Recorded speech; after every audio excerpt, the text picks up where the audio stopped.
People often use Wisconsin's sales tax holiday to stock up on school supplies, but there's a long list of random items that you'll find on the exempt list. We're sharing a few tonight at 6. And we're live from Lake Delton looking back at the historic flooding of 2008 that havoc it wreaked in southern Wisconsin. This is News 3 at 6. Thanks for joining us. When you go back to school shopping in the first week of August, you'll be able to buy certain items without any sales tax. But we discovered backpacks, binders, and laptops aren't the only items that will be tax-free. News 3's Rose Schmidt looked into what is on that list. During sales tax holidays, usually these are the only items that are going to cost you less. But did you know that costumes just like this one are also included in that sales tax exemption as long as each item costs $75 or less? But let's rewind for a second. You get to be whoever you want to be. You get to go back in time and be Prince Charming, or you can be Anne Boleyn. Ann Albrecht is pretty proud of her historical clothing shop. I have a blast here. Ravenworks at Westgate Mall. Sometimes they walk in and I say, okay, tell me your favorite historical period, and then we go from there. And I just turn them into what I envision them to be. Her clothes from every historical period you can imagine. It's things that you would wear to the Ren Fair or the Pirate Festival, something like that. Will be on the list of tax-exempt items during the first 5 days in August. I had no idea it applied to this kind of business. That's pretty cool. Just in time for you to shop for the fall fair season, or a holiday of a different kind. We're the place that you go when you want to win the Halloween costume contest at work. Just remember to look at the price tag on any clothes or costumes you buy. Each item has to be $75 or less. It's actually wonderful because things like a shirt or a pair of pants, those will fit into that category beautifully. So if somebody's looking for a really basic outfit, this would be the time to do that. Ann says the tax exemption could help business, and she might even discount other items to make it more affordable. For WISC News 3, I'm Rose Schmidt. Some other seemingly odd items you'll find on the list, including wedding apparel, athletic supporters, earmuffs, and lab coats. Now, we asked the Department of Revenue while these items are on the list, and officials told us the law is not just limited to school supplies. Now you know. The Wisconsin Broadcasters Association is canceling its planned primary debates for Democratic gubernatorial candidates. It was planned for Madison in late July, but the WBA said they only had time for 4 candidates to participate and required them to be the top 4 of the most recent Marquette poll and to have raised a minimum of $250,000. The association faced criticism for this criteria. In a statement tonight, WBA says they remain committed to helping Wisconsin voters make informed decisions at the ballot box, and they are looking forward to playing an important role in that process this fall. Another Senate primary debate is being canceled as well. This weekend marks the 10-year anniversary of the draining of Lake Delton. Our Keely Arthur is live at the site where that flooding happened, detailing how the community has come back from disaster. Keely? Well, I mean, look at today. It is beautiful out here. Probably very hard to imagine that a decade ago this Saturday, this lake flooded, drained out into the Wisconsin River. Now 600 millions of gallons of water surged into the Wisconsin River, taking with it part of the shore, a highway, and 5 homes, plus creating a Grand Canyon-sized hole where the water once was due to rapid erosion. Now that was 2008. Today, the area is as beautiful as it ever was, with some saying it's better. The lake was refilled along with thousands of minnows, homes and businesses restored within a year, making it a national model for what to do after disaster strikes. This incident on a regular basis is used as an example during these conferences and trainings as what went well for a recovery effort. And you have to remember that 2 months after the season ended, we had a financial crisis on top of it. So it was a perfect storm for bad news. So I think the community weathered it very well. The village of Lake Delton did a marvelous job in investing their funds in this natural resource to make sure it's here for, you know, another 180 years.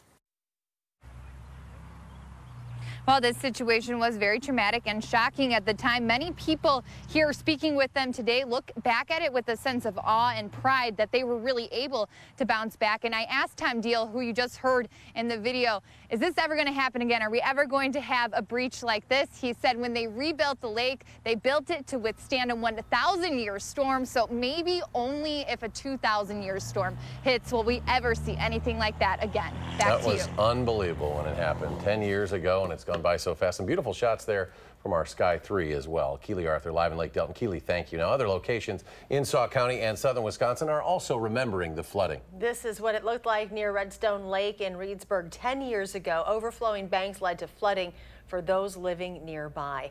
Columbia County was also hit hard by the flooding of 2008. Parts of Columbus were underwater due to the rising of the Crawfish River. This is the scene from Kestrel Ridge Golf Course 10 years ago, and as you can see, most of it was underwater. Emergency crews were forced to use airboats to rescue 200 stranded residents in an apartment complex in the city. And in Dane County, a state of emergency was issued during that time as well. About 20 homes on Hubble Street in Marshall were evacuated as emergency officials monitored the dam there. No such rain event this week. Maybe a little bit of rain tomorrow, though. Let's check in with meteorologist Dave Caulfield. Dave? Yeah, nothing like 10 years ago over the next couple of days, but a few showers and thunderstorms definitely possible as we head into the weekend and into later tonight as well. Doppler track is pretty quiet across the state of Wisconsin. Some light showers showing up closer to the Twin Cities at the present time. I think we need to wait a few hours for that rain to start to develop overnight tonight into early tomorrow morning. Platteville, no rain to speak of right now. Mostly sunny skies on our Queen Bee Radio Skycam. Temperatures are in the 70s and 80s across southern Wisconsin. We did have a lake breeze today, so 61 in Milwaukee, a little bit cooler, closer to Lake Michigan.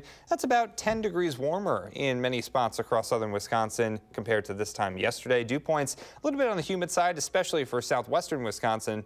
We're at 64 in the dew point department in Platteville. Wind speeds out of the north and east at about 5 to 10, maybe close to 15 miles per hour in some spots. That wind shouldn't be a big factor as we head into this evening. Partly cloudy and mild with temperatures falling into the 70s and 60s. When I come back in just a few minutes, we'll talk about lots of storm chances as we head into the next couple of days in your first alert forecast. Dave, thank you. The semi-driver accused of driving into a school bus while under the influence heads back to court next month. Wayne Murphy was in Columbia County Court today. He's being held in jail on a $35,000 cash bond and is facing multiple charges. His initial hearing was rescheduled for next month after concerns from attorneys about only receiving police documents yesterday. Those documents say Murphy seemed unconcerned about the injured children following last month's crash. Richard Baranek is a free man. A judge dismissed his case 3 weeks ago, but detectives from his past think this is a mistake. The Innocence Project, an organization committed to freeing wrongly accused people, used current DNA testing to show Baranek didn't commit a sexual assault back in 1990. But one detective from a prior case said they didn't take into account Baranek's history, and now they've helped release a dangerous man. This guy is a serial rapist. He is a predator. He is still, by any stretch of the imagination, capable of continuing his behavior. I will be absolutely shocked if within the next year he's not in some way tied to a sexual assault. Tonight at 10, we speak to a prior victim of Baranek who says she wants the public to know more about his past. The UW system is waiving application fees to its two-year schools for the fall semester. The decision announced today. System President Ray Cross told UW Regents that the move is designed to reassure students who may be uncertain about applying to a two-year school. The fee waiver is in effect now. It runs until September 7th. In the fall, the Regents approved Cross' plan to make 13 two-year school branch campuses part of 7 nearby four-year schools. The four-year schools are slated to take control of those smaller bodies sometime next month. REAP Food Group will continue to help students eat locally grown food this summer. REAP will provide free meals and educational activities at local parks for kids and their families. The federally funded program serves children 18 and under. 17 Madison area schools and community sites, including parks, hospitals, and community centers, will all be serving those free meals. Most sites serve breakfast and lunch. Others serve snacks and dinner. During the school year, REAP's Farm to Table program serves more than 300 classrooms and 11 Madison area elementary schools. Let the reminiscing begin. Next week, Madison is hosting the 50th anniversary of a so-called cultural Woodstock. It's a reunion of sorts and a celebration of all things 60s here in the capital city. Much of what shaped the city back in 1968 took place on Bascom Hill on the UW campus. That's where our friend Mark Kane caught up with Madison's unofficial historian Stu Levitan. Levitan's new book, Madison in the 60s, will be published this fall.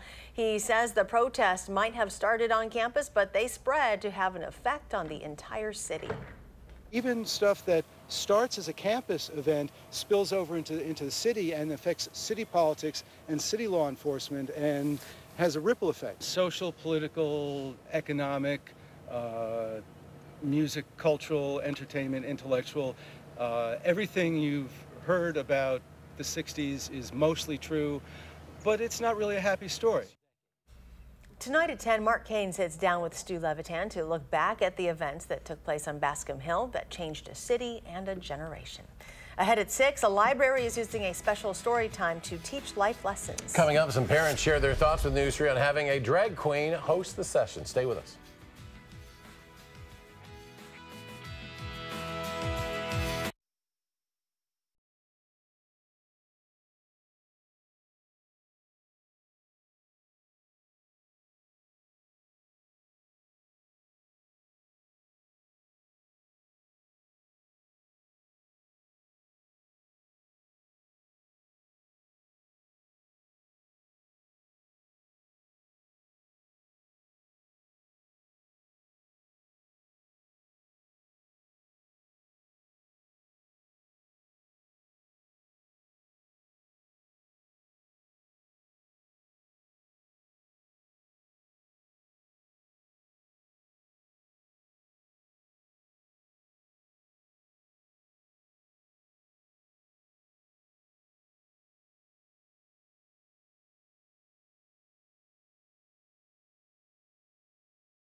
Welcome back. Would you take your child to drag queen story time? There's one happening at the Beloit Public Library this month, and parents have some mixed reactions.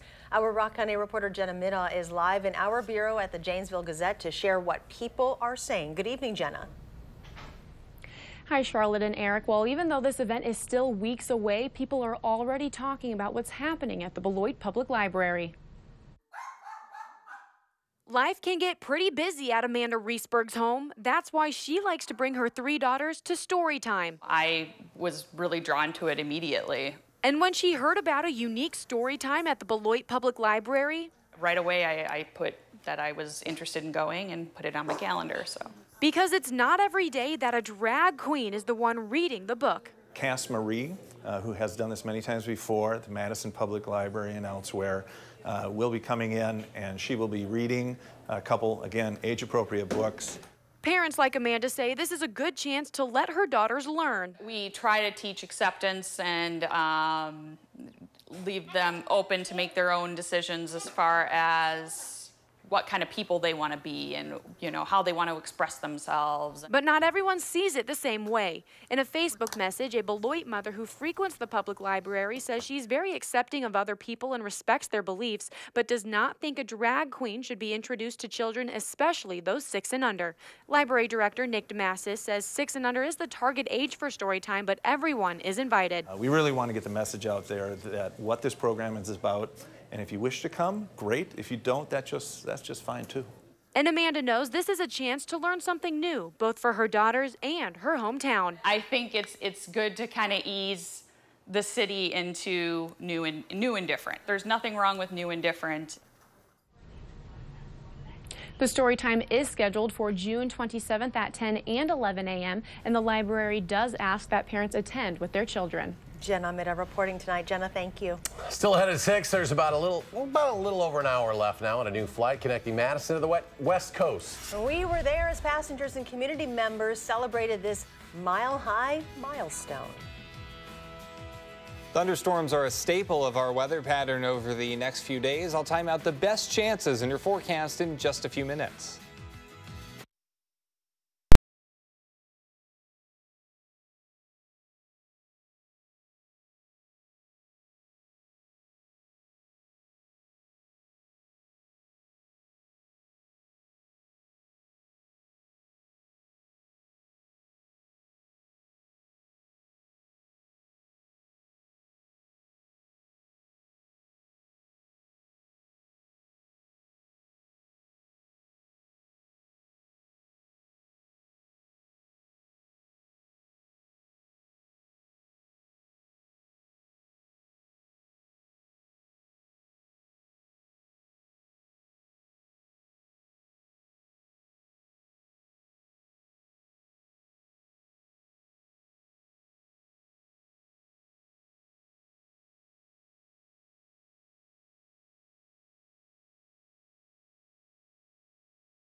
The inaugural Madison to San Francisco nonstop flight took off from Dane County Regional Airport just after 3:30 this afternoon. Flight 5780 right now is high above Utah. About an hour and 15 minutes left of the 4-hour and 18-minute flight. Now, this may just seem like another nonstop added at the airport. There it was when it took off this afternoon. But this flight is especially important in how it connects Madison's tech sector with Silicon Valley.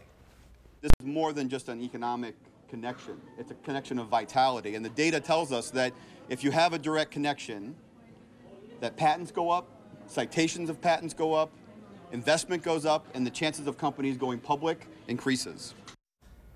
Zach's on that flight to San Francisco. He'll be meeting with Zendesk officials. They have offices in both Madison and San Francisco. The return flights begin tomorrow morning, 8:30 Pacific time. Flight 5506 will land in Madison just before 3 Central time tomorrow. You might still be able to detect a faint smell of bacon along the shores of Lake Monona this evening. Earlier today, the Wisconsin Bicycle Federation hosted its Bacon on the Bike Path event. This morning, cyclists riding between the Monona Terrace and Broome Street were treated to bacon, coffee, and other breakfast goodies. It is the 12th year for the celebration. You know how to draw a crowd, don't they? Dave Caulfield joining us. As many kids, today was the last day of school for some. I know some other districts ending tomorrow, but what kind of weather can the kids expect? Yeah, my wife's last day of teaching was today for the summer, so everyone's excited to get out and enjoy Mother Nature. Mother Nature didn't necessarily get that memo. She's on her own time schedule a lot of times. But today, at least, it was fairly nice outside. Temperatures in the 80s with a little bit of humidity in the air. Lots of chances for showers and storms over the next couple of days. I think as we head into Sunday, folks, that's the day to circle on the calendar where we can head outside without the threat of any showers or thunderstorms. Doppler track right now is quiet across southern Wisconsin.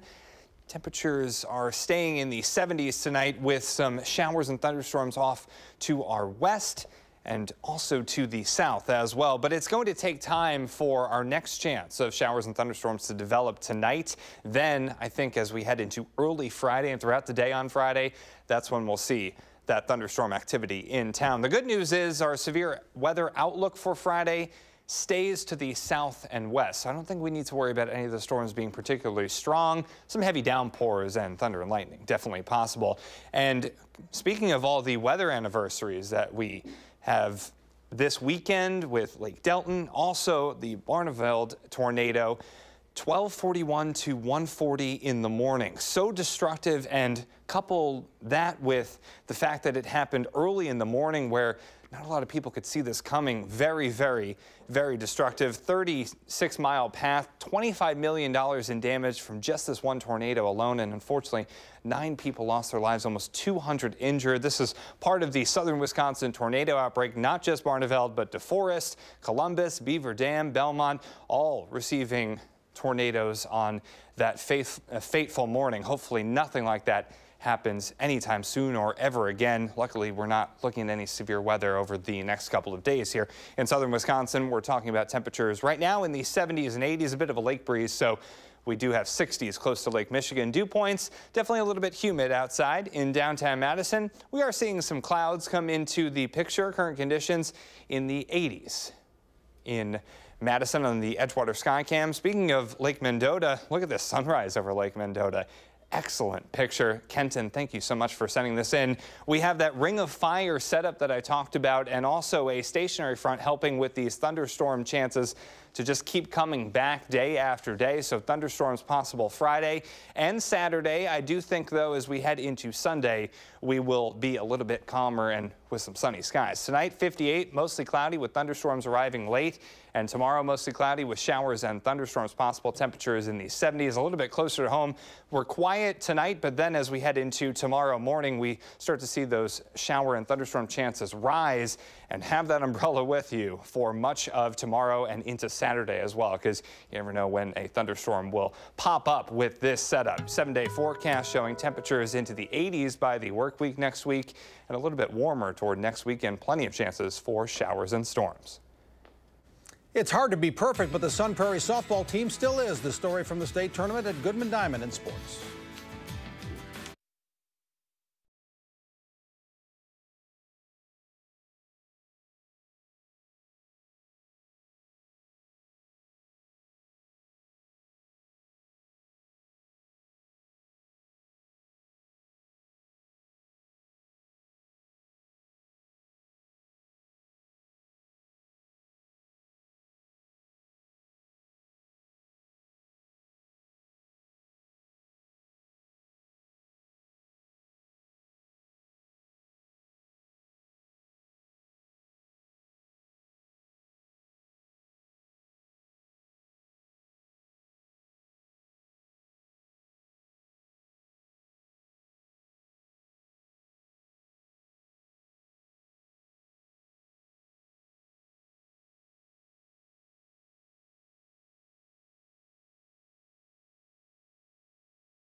The WIA State Softball Tournament begins at Goodman Diamond, and the Sun Prairie Cardinals try to keep their perfect season going. 26-0 heading into their Division I quarterfinal game against Appleton North. It was a beautiful morning, sunshine, temperatures in the 70s, but Appleton North did what they could to darken Sun Prairie's day. When Marissa Mullins singled, it was a 4-run fourth, and the Lightning took a 4-2 lead. But Sun Prairie battled back. Skylar Muller, that's a single to right. Katie Tews scores. Tie game, 4-4. Then the big hit of the game, bases loaded in the 7th. Muller to right center. It's going to go off the glove of the center fielder. 1 run will score, 2 runs will score, and here comes Katie Tews. Everyone scores. Sun Prairie gets 4 in the 7th to win 8-4, taking some of the sting of last year's opening round loss at State. Our motto this year is back for more, and we've just been saying that throughout the whole game. We're like, hey, we're not going to get down on us. We're back for more. We got this. Once we lost last year, I knew I didn't want to lose again. Whether it's the Spash or whoever we played, I knew that winning this game is most important, but then winning the next is going to be even more important. Sun Prairie takes a 27-0 record into the Division I semis tomorrow night at Goodman Diamond. The Cardinals will face Menominee Falls about 7 o'clock tomorrow night. The other Division I semifinal after that will have Burlington and Slinger at 9 o'clock tomorrow night. After Steve Stricker qualified for the U.S. Open in Memphis Monday, he hung around town and is playing in the regular PGA Tour event, the St. Jude Classic. And wouldn't you know it, Stricker plays well again in the first round on 18. This is his 3rd shot from off the green, and it's going to go in for birdie. Stricker 4 under par, just 1 shot out of the lead and a tie for 2nd place at the St. Jude Classic. The Brewers are spending an off day in Philadelphia. They'll play the Phillies tomorrow night. The Brewers have been a little off the last week, it seems. They've lost 3 in a row. Their lead in the NL Central is shrinking. That's because the Cubs are getting hot. Last night, a walk-off grand slam by Jason Hayward against the Phillies. This afternoon, another Cubs win. Anthony Rizzo's homer helps. Final score, Cubs 4, Phillies 3. The Brewers lead over the Cubs, now down to just a half game. Philadelphia 76ers general manager Brian Colangelo has resigned over those burner accounts that criticize some of the Sixers players. Colangelo still denies he knew anything about those burner accounts, but his wife admitted that she was behind it. And here's a really strange one. Terrell Owens is going into the Pro Football Hall of Fame August 4th, but he has declined his invitation to attend the enshrinement ceremony. Owens says while he's incredibly appreciative of the opportunity, he says he's going to celebrate his enshrinement somewhere else. That's so all right. Know where that somewhere else is. Dave, final check. Well, we have those showers developing later tonight into tomorrow. Showers will be with us, and thunderstorms into Friday and Saturday. Temperatures will be in the mid-70s as we head into tomorrow. All right, thank you, and thanks for joining us for News 3 at 6. Enjoy your evening, and we'll see you back here at 10.